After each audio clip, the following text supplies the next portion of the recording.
إن تنصروا الله ينصركم ويثبت أقدامكم.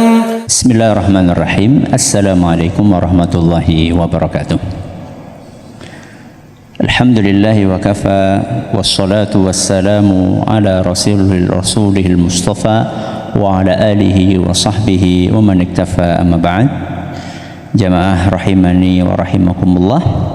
Hari ini kita akan membaca hadis ke-32 yang dibawakan oleh Imam Bukhari dalam kitab beliau Al-Adabul Mufrad, bab baru, bab 17. Bab ini diberi judul oleh Imam Bukhari, doa kedua orang tua. Doa kedua orang tua.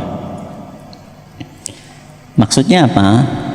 Maksudnya doa kedua orang tua itu mustajab. Mustajab itu artinya apa?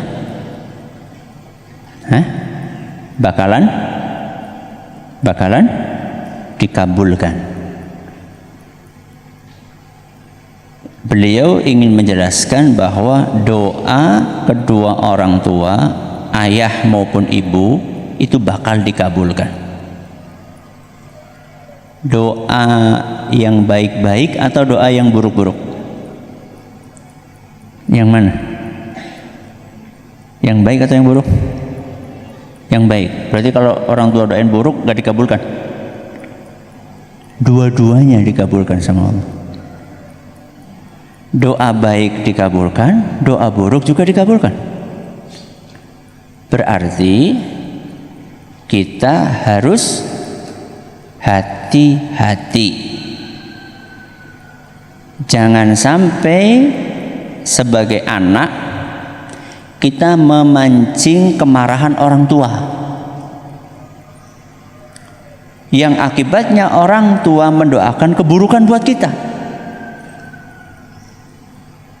dan kita sebagai orang tua hati-hati ketika berdoa. Jangan sampai karena emosi akhirnya kita mendoakan keburukan untuk anak kita, sehingga nanti yang akan menyesal kita sendiri.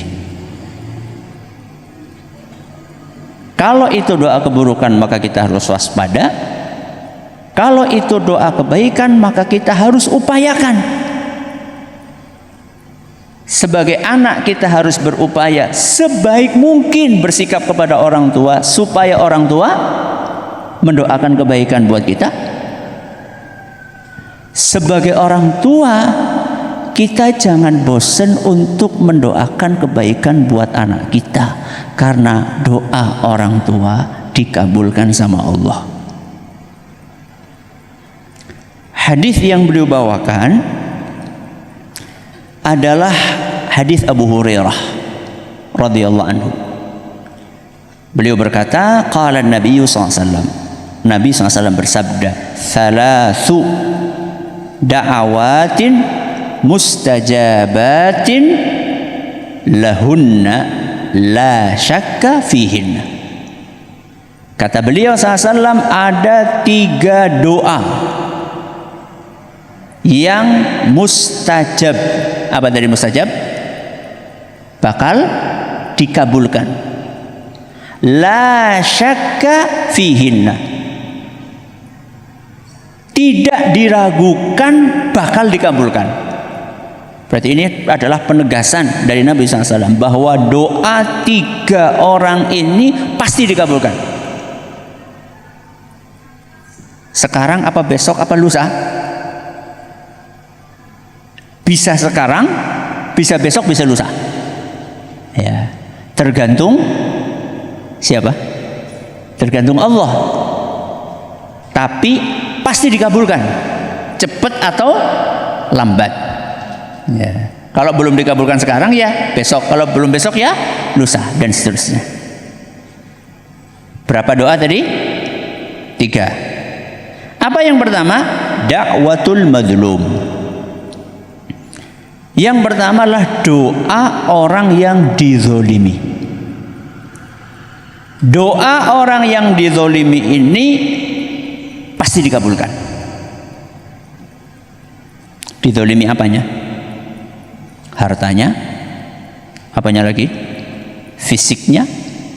Apanya lagi? Harga dirinya, kehormatannya. Maka hati-hati dari perbuatan zalim. Fitnah, ngambil harta orang lain, jatah warisan orang lain diambil, itu termasuk perbuatan zalim. Ya. Tidak menunaikan kewajiban, istri atau suami menzalimi istrinya, istri menzalimi suaminya. Kalau sampai yang dizalimi berdoa kepada Allah, maka pasti dikabulkan. Dalam beberapa riwayat disebutkan laisa bainaha wa bainallahi hijab, gak ada pembatasnya, langsung wus, dikabulkan sama Allah Azza wa Jalla. Hati-hati dari perbuatan zalim. Ini yang keberapa? Pertama. Yang kedua, wa da'watul musafir. Doanya orang yang musafir. Apa artinya musafir? Bepergian. Bepergian jauh. Jadi kalau babakan ke sini itu bukan musafir. Berarti musafir mana? NTT ke sini itu musafir. Ya. Apalagi Sumatera ke sini, Jogja ke sini. Ya. Musafir dalam rangka apa? Dalam rangka ibadah atau dalam urusan biasa? Dalam rangka ibadah dan urusan biasa. Dalam rangka ibadah contohnya thalabul ilmi. Berarti ini yang pada jauh-jauh datang ke sini, doa antum itu mustajab. Ya, doa antum itu mustajab karena antum lagi safar, dan safarnya dalam ibadah. Thalabul ilmi ibadah bukan? Ibadah. Dan juga dalam urusan biasa, safar dalam urusan biasa, urusan mubah. Contohnya piknik. Piknik kemana? Batu Raden ya bukan safar lah. Kemana kira-kira? Gembira Loka. Ke Jogja. Itu berarti safar. Safar untuk kepentingan biasa, bukan ibadah. Itu juga mustajab doanya. Apalagi hujan. Ini hujan ya. Sudah safar, hujan pula. Ya, mustajab banget itu, bukan mustajab lagi. Yang ketiga, wa da'watul walidi ala waladihi. Doanya orang tua untuk keburukan anaknya. Gimana itu? Ini yang diistilahkan oleh orang Jawa dengan nyupatani. Nyupatani itu mendoakan keburukan. Contoh, ya, ini contoh jangan dicontoh. Contoh yang jangan ditiru. Karena jengkel sama anaknya, ya, kemudian mendoakan buruk, cilaka. Ya. Doakan ketabrak apa? Mobil. Betul? Nauzubillahi min dzalik. Maka sebagai orang tua, hati-hati dengan apa yang keluar dari mulut. Ya. Bocah nakal banget. Ya nakal temenan.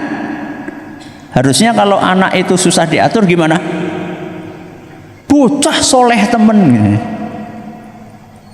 Mudah-mudahan itu jadi apa? Doa. Ya, kadang-kadang kita mengucapkan kalimat kita nggak sadar bahwa itu waktu mustajab. Lagi hujan kayak gini nih, itu waktu mustajab. Tahu-tahu kita mengeluarkan kalimat ngepasi waktu mustajab, bisa dikabulkan sama Allah Azza wa Jalla. Sebagai orang tua hati-hati. Sebagai anak juga hati-hati. Jangan sampai berperilaku yang memancing kemarahan orang tua sehingga orang tua mendoakan keburukan. Ini bunyi redaksi hadis yang ada di hadapan kita. Da'watul walidi ala waladihi, mendoakan keburukan.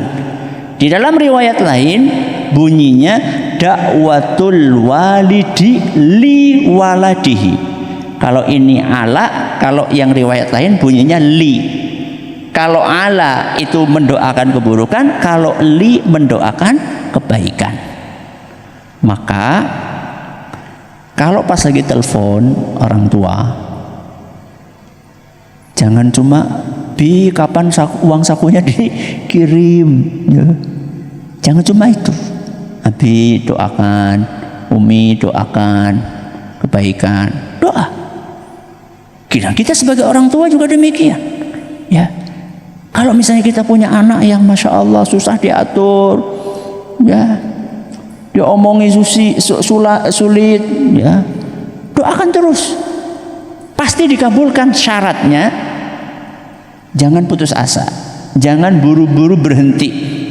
Oh, saya udah doakan anak saya berkali-kali Ustaz, tetap aja susah. Jangan putus asa, terus berdoa sampai dikabulkan oleh siapa? Allah Subhanahu wa ta'ala. Ini adalah hadis yang ke-32.